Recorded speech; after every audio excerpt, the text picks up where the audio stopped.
Antologi Pembacaan Firman Tuhan yang Maha Kuasa.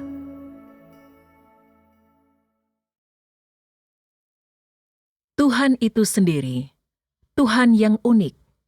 Ketiga, otoritas Tuhan. Kedua,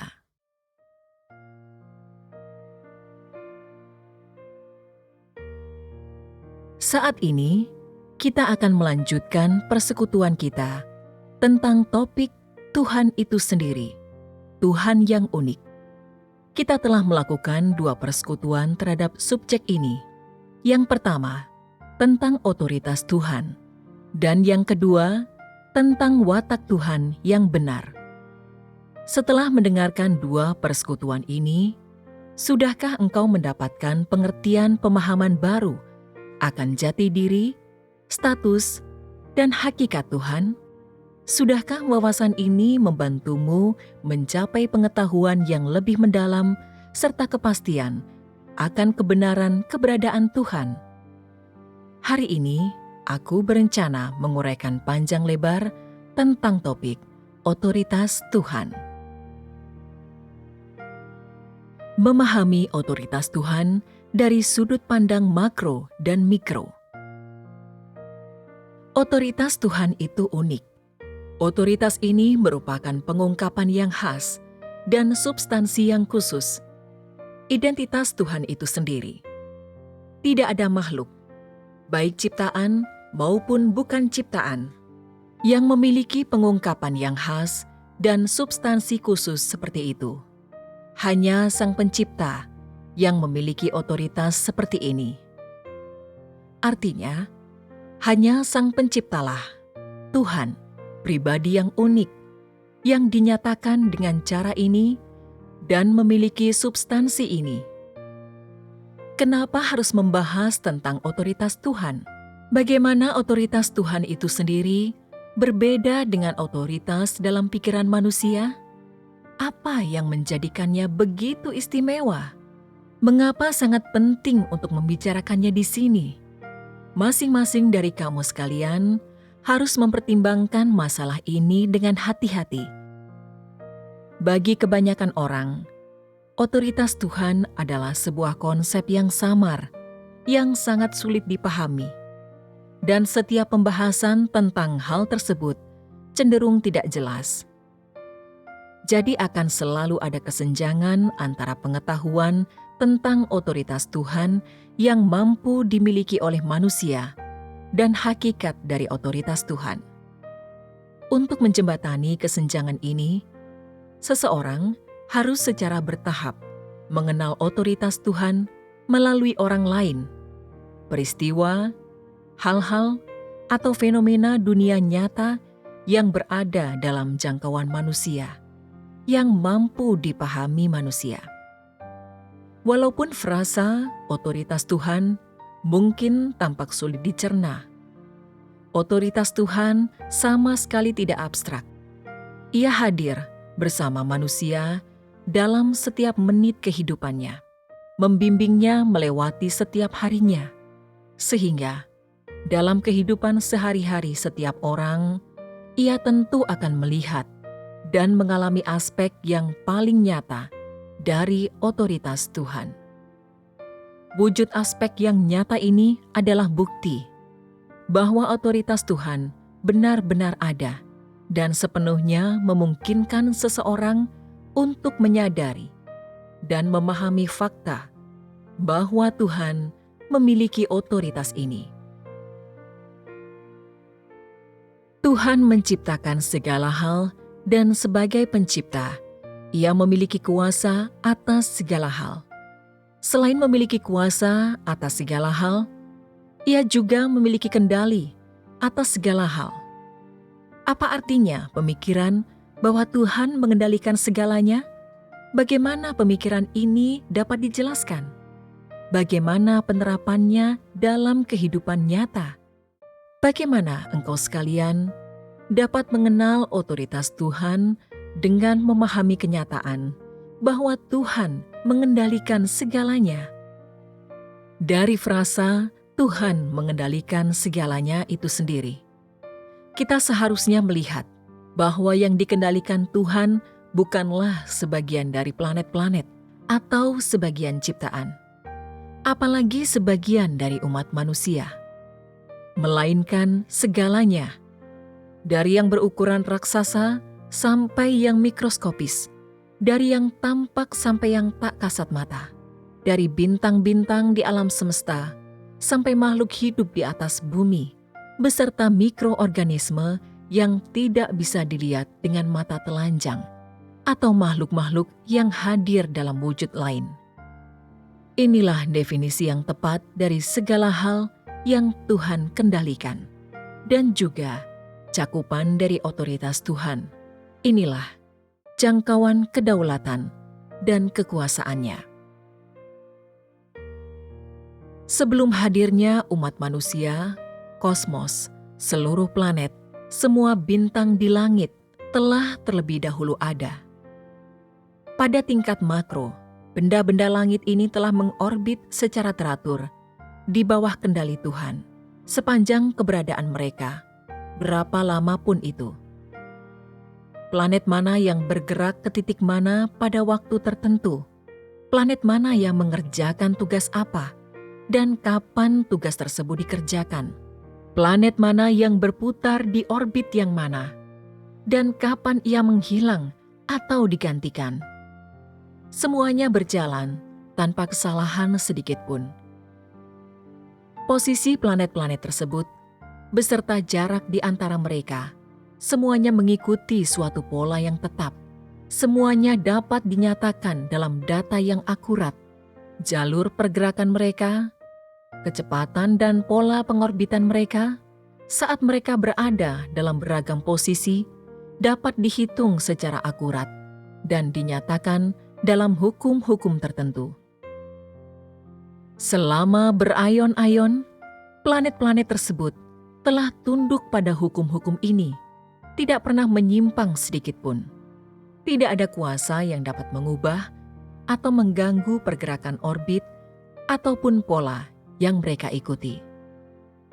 Karena hukum-hukum khusus yang mengatur pergerakan mereka serta data akurat yang menggambarkan pergerakan tersebut telah ditentukan sejak semula oleh otoritas Sang Pencipta. Mereka taat kepada hukum-hukum ini dengan sendirinya, di bawah kedaulatan dan kendali Sang Pencipta. Pada tingkat makro, tidaklah sulit bagi manusia untuk menemukan beberapa pola, sejumlah data, dan juga sekumpulan hukum atau fenomena yang ganjil dan tidak dapat dijelaskan. Walaupun umat manusia tidak mengakui bahwa Tuhan itu ada, tidak mau menerima fakta bahwa Sang Penciptalah yang menciptakan dan yang punya kuasa atas segala hal, dan terlebih lagi, tidak mengakui adanya otoritas Sang Pencipta, para ilmuwan, ahli astronomi, dan ahli fisika menemukan semakin banyak petunjuk bahwa keberadaan segala hal di dalam alam semesta, serta prinsip dan pola yang mengatur pergerakan hal-hal tersebut, semuanya dikendalikan dan diatur oleh energi tak dikenal yang besar dan tak terlihat. Fakta ini meyakinkan manusia untuk menghadapi dan mengakui bahwa ada pribadi yang perkasa di tengah pola-pola pergerakan ini yang mengatur segala hal. Kuasanya sungguh luar biasa, dan walaupun tidak ada yang dapat melihat wajahnya yang sesungguhnya, ia mengatur dan mengendalikan segala hal setiap detiknya. Tidak ada manusia atau kekuatan yang bisa melampaui kedaulatannya. Dihadapkan pada fakta ini, manusia harus mengakui bahwa hukum yang mengatur keberadaan segala hal tidak bisa dikendalikan oleh manusia, tidak bisa diubah oleh siapapun, dan selain itu, manusia harus mengakui bahwa mereka tidak bisa sepenuhnya memahami hukum-hukum ini. Dan hal-hal tersebut tidak terjadi dengan sendirinya. melainkan diatur oleh seorang Tuhan dan Tuan. Semua ini adalah pengungkapan dari otoritas Tuhan yang bisa dimengerti oleh manusia pada tingkatan makro. Pada tingkatan mikro, semua pegunungan, sungai, danau, laut, dan daratan yang dapat dilihat manusia di bumi, semua musim yang mereka alami, segala sesuatu yang mendiami bumi, termasuk tanaman, hewan, mikroorganisme, dan manusia, tunduk pada kedaulatan Tuhan dan dikendalikan Tuhan. Di bawah kedaulatan dan kendali Tuhan, segala hal muncul dan menghilang sesuai dengan pikirannya. Kehidupan mereka semuanya diatur oleh hukum-hukum tertentu. Lalu mereka bertumbuh dan berkembang biak sesuai hukum tersebut. Tidak ada manusia atau sesuatu yang berada di atas hukum-hukum tersebut. Mengapa demikian? Jawaban satu-satunya adalah karena otoritas Tuhan, atau dengan kata lain, karena pikiran dan firman Tuhan, karena Tuhan sendiri yang melakukan semua itu. Ini sama artinya dengan mengatakan bahwa otoritas Tuhan dan pikiran Tuhanlah yang melahirkan hukum-hukum ini. Mereka akan bergeser dan berubah sesuai pemikirannya. Dan pergeseran serta perubahan ini semuanya terjadi atau menghilang demi rencananya. Contohnya, epidemi. Mereka menyebar tanpa peringatan, tanpa ada yang tahu asal-usul atau alasan pasti mengapa hal ini terjadi. Dan ketika sebuah epidemi mencapai suatu tempat, mereka yang terkutuk tak akan bisa lari dari malapetaka. Ilmu pengetahuan manusia memahami epidemi sebagai sesuatu yang disebabkan oleh penyebaran mikroba yang berbahaya, dan kecepatan, rentang, serta cara penularannya tidak bisa diduga atau dikendalikan oleh ilmu pengetahuan manusia. Walaupun umat manusia mencoba melawannya dengan berbagai cara, mereka tidak bisa mengendalikan orang atau hewan mana yang tak terelakkan terkena imbas ketika epidemi menyebar. Satu-satunya hal yang dapat dilakukan oleh manusia adalah berusaha mencegah, melawan, dan meneliti epidemi tersebut. Akan tetapi, tidak seorang pun mengetahui akar penyebab yang dapat menjelaskan permulaan atau akhir dari masing-masing epidemi. Dan tidak seorang pun bisa mengendalikannya. Dihadapkan dengan kemunculan dan penyebaran sebuah epidemi, langkah pertama yang diambil oleh manusia adalah mengembangkan sebuah vaksin. Tetapi seringkali epidemi telah berakhir terlebih dahulu sebelum vaksin itu berhasil ditemukan. Lalu mengapa suatu epidemi bisa berakhir? Ada yang mengatakan bahwa bakteri-bakteri pembawanya sudah bisa dikendalikan. Ada juga yang mengatakan bahwa bakteri-bakteri itu mati karena pergantian musim. Apakah spekulasi-spekulasi tersebut benar? Ilmu pengetahuan tidak bisa memberikan penjelasan, tidak memberikan jawaban yang pasti. Yang dihadapi umat manusia bukan hanya spekulasi-spekulasi seperti ini, melainkan juga kurangnya pemahaman manusia serta ketakutan akan epidemi. Pada analisis terakhir, tidak seorang pun tahu mengapa epidemi itu terjadi atau berakhir. Karena umat manusia hanya percaya kepada ilmu pengetahuan, bergantung sepenuhnya kepadanya, tetapi tidak mengakui otoritas Sang Pencipta, ataupun menerima kedaulatannya. Mereka tidak akan pernah menemukan jawaban. Di bawah kedaulatan Tuhan, segala hal muncul dan musnah oleh otoritasnya, oleh pengelolaannya. Ada hal-hal yang datang dan pergi begitu saja, dan manusia tidak tahu dari mana mereka datang ataupun memahami aturan yang mereka ikuti. Terlebih lagi, mereka tidak mengerti alasan mengapa hal-hal itu datang dan pergi. Meskipun manusia bisa menyaksikan, mendengar, dan mengalami segala hal yang terjadi di tengah berbagai hal lain, meskipun semua hal itu berpengaruh terhadap manusia, dan meskipun manusia di bawah alam sadarnya memahami ketidakteraturan, keteraturan, atau bahkan keganjilan dari berbagai fenomena, ia tetap tidak mengetahui apapun tentang kehendak Sang Pencipta beserta pikirannya yang berada di baliknya. Ada banyak cerita di baliknya, berbagai kebenaran yang tersembunyi karena manusia telah mengembara jauh dari Sang Pencipta, sebab ia tidak mau menerima kenyataan bahwa otoritas Sang Pencipta mengatur segala hal. Ia tidak akan pernah mengetahui dan memahami segala hal yang terjadi di bawah kedaulatannya. Secara umum, kendali dan kedaulatan Tuhan melampaui batas imajinasi manusia, pengetahuan manusia, pemahaman manusia, batas yang dapat dicapai ilmu pengetahuan manusia, kemampuan yang dimiliki manusia ciptaan tidak bisa menandinginya. Beberapa orang berkata, karena engkau belum menyaksikan sendiri kedaulatan Tuhan, bagaimana engkau bisa percaya bahwa segala hal berada di bawah otoritasnya? Namun melihat tidak selalu berarti percaya. Melihat tidak selalu berarti mengakui dan memahami.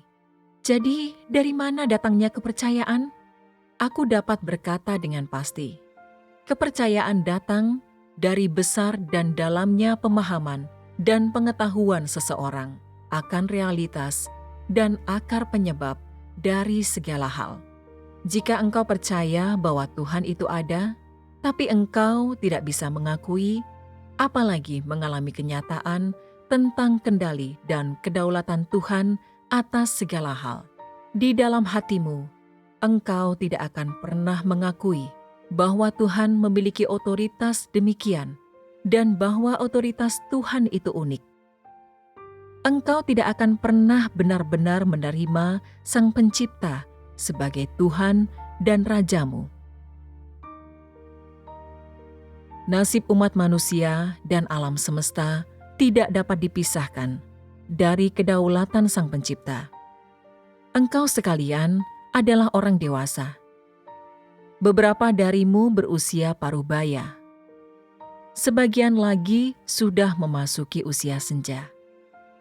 Mulai dari yang tidak percaya sampai yang percaya, mulai dari permulaan percaya kepada Tuhan sampai menerima firman Tuhan, serta mengalami pekerjaan Tuhan, berapa banyakkah pengetahuan yang engkau sekalian miliki mengenai kedaulatan Tuhan? Wawasan apakah yang engkau dapatkan mengenai nasib manusia? Bisakah seseorang mencapai segala hal yang dia inginkan dalam hidup? Berapa banyak hal dalam kurun waktu sekian puluh tahun keberadaanmu yang telah engkau capai sesuai kemauanmu? Berapa banyak hal yang tidak terjadi sebagaimana yang diharapkan? Berapa banyak hal merupakan kejutan yang menyenangkan? Berapa banyak hal yang orang-orang masih tunggu untuk menghasilkan buah? Tanpa sadar, mereka menunggu saat yang tepat, menanti kehendak surga. Berapa banyak hal yang membuat orang merasa tidak berdaya dan gagal? Setiap orang penuh dengan harapan akan nasib mereka dan mengharapkan bahwa segalanya dalam hidup mereka akan berjalan sesuai dengan harapan mereka. Bahwa mereka tidak akan kekurangan makanan atau pakaian, bahwa kekayaan mereka akan bertambah hebat. Tidak seorang pun menginginkan kehidupan yang miskin dan tertindas, penuh dengan kesusahan, tertimpa malapetaka. Akan tetapi, manusia tidak dapat meramalkan atau mengendalikan hal-hal ini. Mungkin bagi beberapa orang, masa lalu hanyalah sekelebat pengalaman. Mereka tidak pernah belajar apa itu kehendak surga, atau mereka bahkan tidak peduli akan hal tersebut.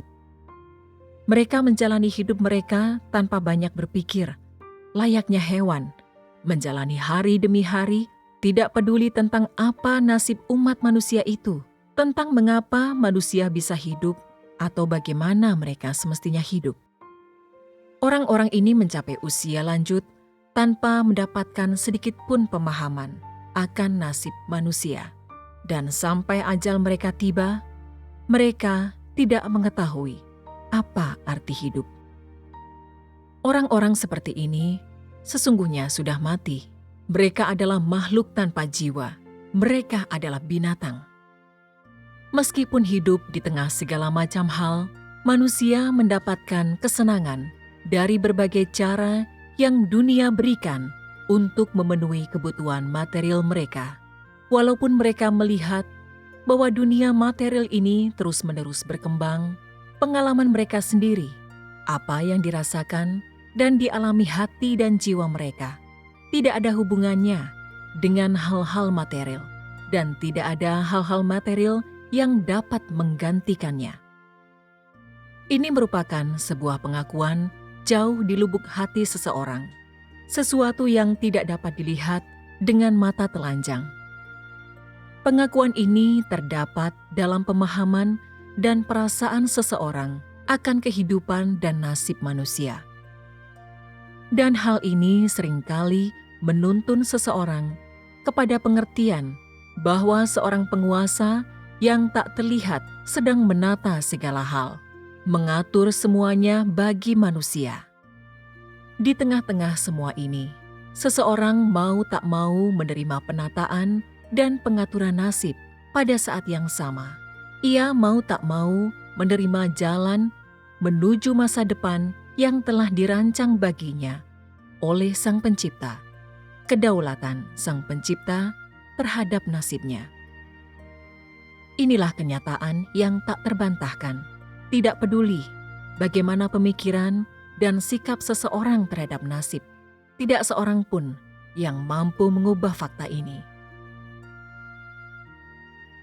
Kemana engkau akan pergi setiap harinya? Apa yang akan engkau lakukan? Siapa atau apa yang akan engkau temui? Apa yang akan engkau katakan? Apa yang akan terjadi kepadamu? Dapatkah hal-hal tersebut diprediksi? Manusia tidak mampu meramalkan semua kejadian ini, apalagi mengendalikan terjadinya hal-hal tersebut. Dalam kehidupan, peristiwa-peristiwa yang tak terduga ini terjadi kapan saja dan sudah merupakan bagian dari keseharian. Variasi-variasi ini yang terjadi setiap hari dan bagaimana hal ini tersingkap dan bagaimana terjadinya atau pola-pola yang ditunjukkan merupakan pengingat terus-menerus kepada umat manusia bahwa tidak ada hal yang terjadi secara acak, bahwa konsekuensi semua hal ini serta sifatnya yang tidak terhindarkan, semuanya tidak bisa diubah oleh kehendak manusia. Setiap peristiwa menyampaikan peringatan dari Sang Pencipta kepada umat manusia dan juga mengirimkan pesan bahwa manusia tidak bisa mengendalikan nasib mereka sendiri. Selain itu, setiap peristiwa merupakan bantahan terhadap ambisi dan hasrat manusia yang tak terkendali dan sia-sia untuk menentukan nasib di tangan mereka sendiri. Satu demi satu peristiwa-peristiwa tersebut bagaikan tamparan keras di telinga setiap orang, memaksa mereka untuk mempertimbangkan kembali siapakah yang pada akhirnya menguasai dan mengendalikan nasib mereka. Ketika ambisi dan hasrat mereka berulang kali gagal dan hancur, manusia secara wajar sampai pada penerimaan tanpa sadar akan apa yang telah digariskan nasib, yakni penerimaan kenyataan, penerimaan kehendak surga, dan kedaulatan Sang Pencipta. Dari perubahan-perubahan sehari-hari terhadap nasib seluruh kehidupan umat manusia, tak ada hal yang tidak menunjukkan rencana dan kedaulatan Sang Pencipta. Tak ada hal yang tidak menyiratkan pesan bahwa otoritas Sang Pencipta tak terlampaui, yang tidak menyampaikan kebenaran kekal bahwa otoritas Sang Pencipta adalah yang tertinggi.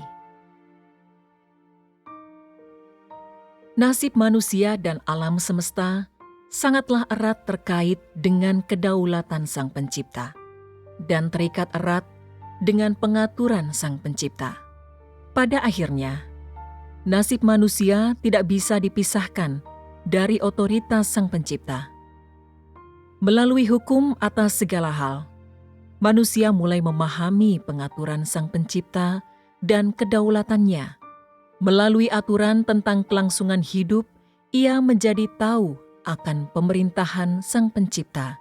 Dari nasib atas segala hal, ia mengambil kesimpulan mengenai cara-cara Sang Pencipta menerapkan kedaulatan dan kendalinya atas hal-hal tersebut. Dan melalui siklus kehidupan manusia dan segala hal, manusia benar-benar mengalami pengaturan dan penataan Sang Pencipta terhadap segala hal dan segala makhluk, dan benar-benar menyaksikan bagaimana pengaturan dan penataan tersebut melampaui segala hukum, aturan, dan institusi duniawi, segala kekuatan dan kekuasaan lain. Berdasarkan hal ini, umat manusia terdorong untuk mengakui bahwa kedaulatan Sang Pencipta tidak dapat dilanggar oleh makhluk ciptaan manapun, dan bahwa tidak ada kekuatan apapun yang dapat mencampuri atau mengubah peristiwa dan hal-hal yang telah ditetapkan sejak semula oleh Sang Pencipta. Di bawah hukum dan aturan surgawi inilah, manusia dan segala hal lain hidup dan bertambah banyak, generasi demi generasi. Bukankah ini perwujudan sesungguhnya dari otoritas Sang Pencipta? Walaupun manusia melihat dalam hukum objektif kedaulatan dan ordinasi Sang Pencipta atas semua hal dan peristiwa, berapa banyak orangkah yang mampu memahami prinsip kedaulatan Sang Pencipta atas alam semesta? Berapa banyak orang yang bisa sungguh-sungguh mengenal, mengakui, menerima, dan tunduk kepada kedaulatan dan penataan Sang Pencipta atas nasib mereka sendiri? Siapakah yang setelah mempercayai fakta akan kedaulatan Tuhan atas segala hal, akan benar-benar mempercayai dan mengenal bahwa Sang Pencipta juga mengatur nasib hidup manusia? Siapakah yang dapat benar-benar memahami kenyataan bahwa nasib manusia berada di tangan Sang Pencipta? Bagaimana sikap yang harus diambil oleh manusia terhadap kedaulatan Sang Pencipta ketika dihadapkan pada kenyataan bahwa Ia menguasai dan mengendalikan nasib manusia? Merupakan keputusan yang harus diambil sendiri oleh setiap manusia yang saat ini dihadapkan pada kenyataan tersebut.